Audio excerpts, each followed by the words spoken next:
diganti A, hurufnya diganti A. Oke, Ibu. Mengerti? Mengerti. 1, 2, 3.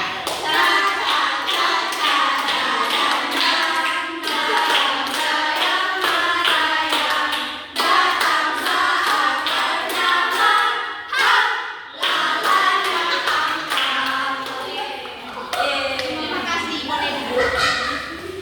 Jadi hari ini kita akan belajar tentang perkembangan Islam di Indonesia. Tujuan pembelajarannya yaitu agar peserta didik bisa memahami tentang perkembangan Islam yang ada di Indonesia ini. Yang pertama ada sebelum kedatangan Islam di Indonesia. Jadi pada abad 15 dan 16 di wilayah Nusantara terjadi perubahan sosial yang luar biasa.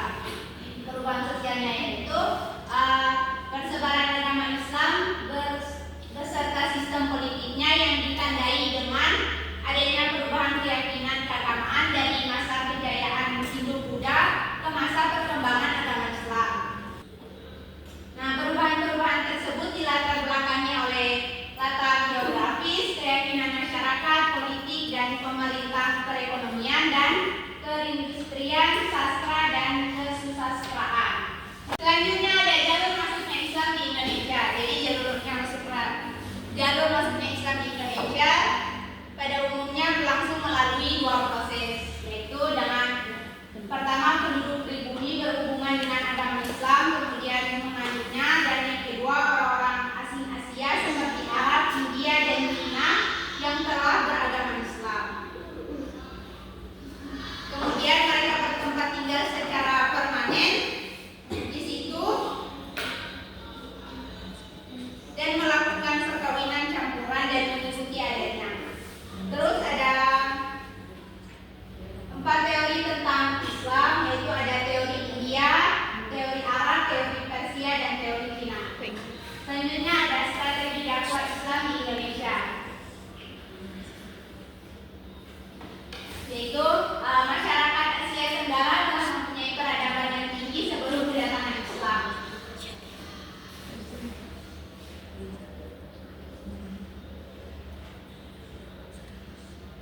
Nah, demikian dikarenakan kawasan Asia Tenggara terdiri dari negara-negara yang memiliki kesamaan budaya dan agama. Nah, dalam bidang sastra ditemukan buku-buku atau kitab kuno, yaitu ada kitab Suluk, kitab Sutasoma, kitab Negara Kertagama, dan sebagainya. Terus ada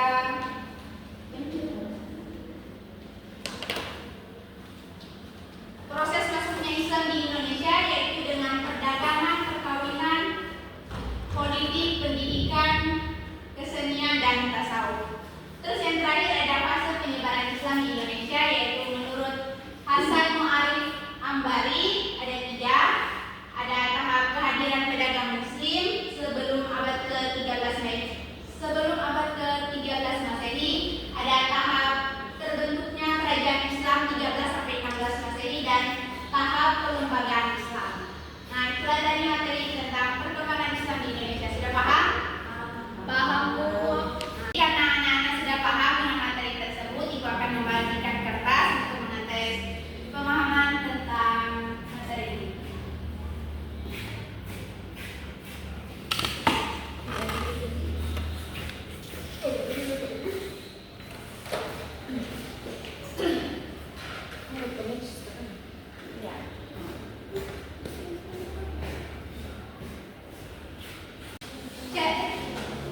Maria mau bilang cerita sama.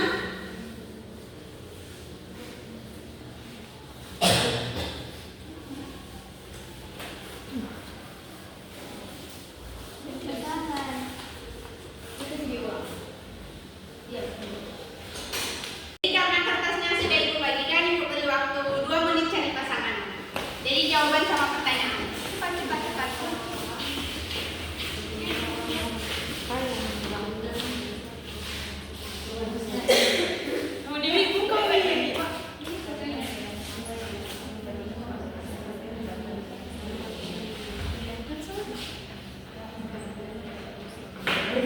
Sudah? Kalau sudah, silahkan maju ke depan.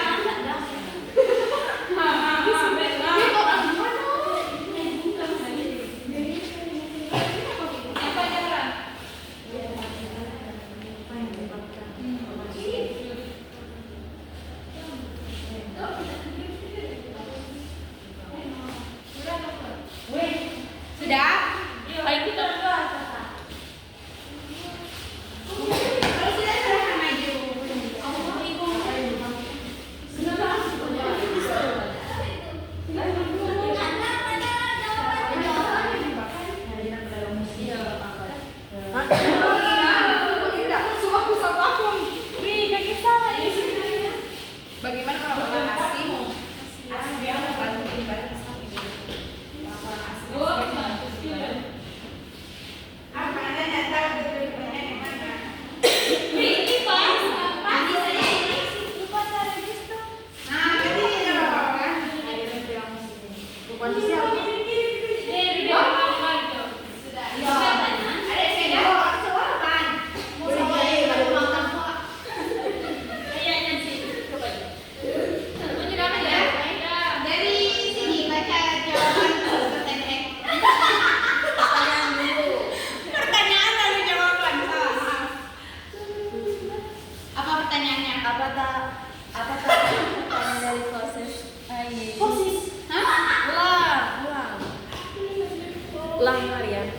Apa tahap pertama dari proses Islamisasi di Indonesia menurut Hasan Muharib Ambari?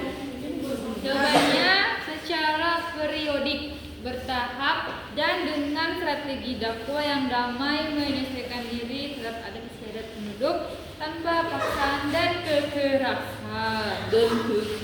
Nah, jawabannya B.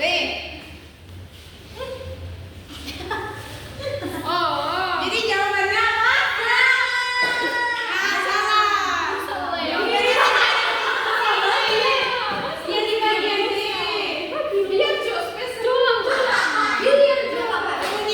selanjutnya Apa yang menyebabkan perubahan sosial luar biasa di wilayah Nusantara pada abad 15 dan 16? Yaitu apa? Kehadiran tenaga muslim sebelum abad ke-13 dan 14. Kehadiran 13. Iya, apa sih?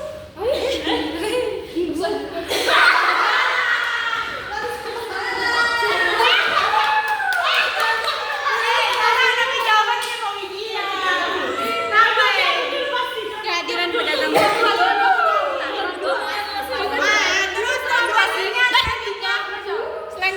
Selanjutnya, bagaimana orang-orang asing Asia membantu penyebaran Islam di Indonesia? Bertempat tinggal secara permanen suatu Indonesia melakukan perkawinan, campuran dan itu perubahan sosial. Hidup lokal. Nah, itu jawabannya.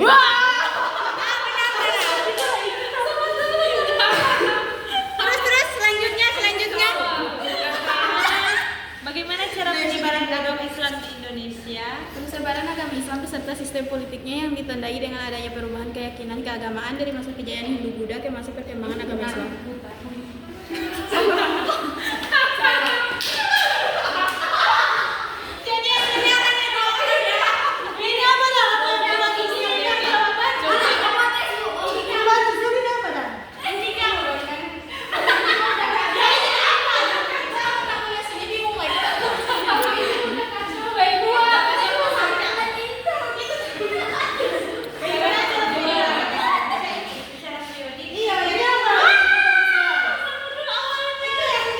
Berarti yang benar dapat ganjaran. Jadi ganjarannya kalian semua menyanyikan kopi saya, Bunda. Tapi pakai gerakan semuanya ya, semuanya harus bergerak. 1,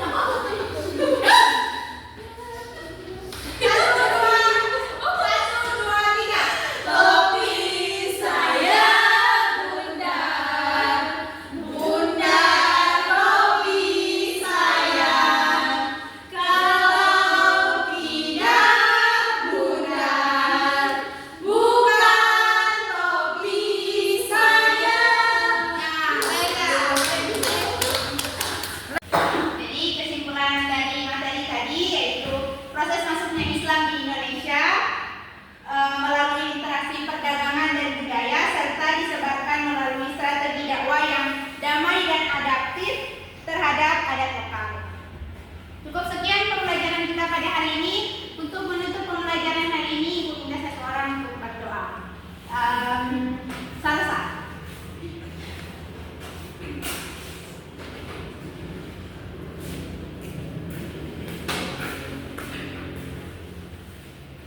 Sebelum kita mengakhiri pembelajaran pada hari ini, mari sama-sama kita berdoa mulai.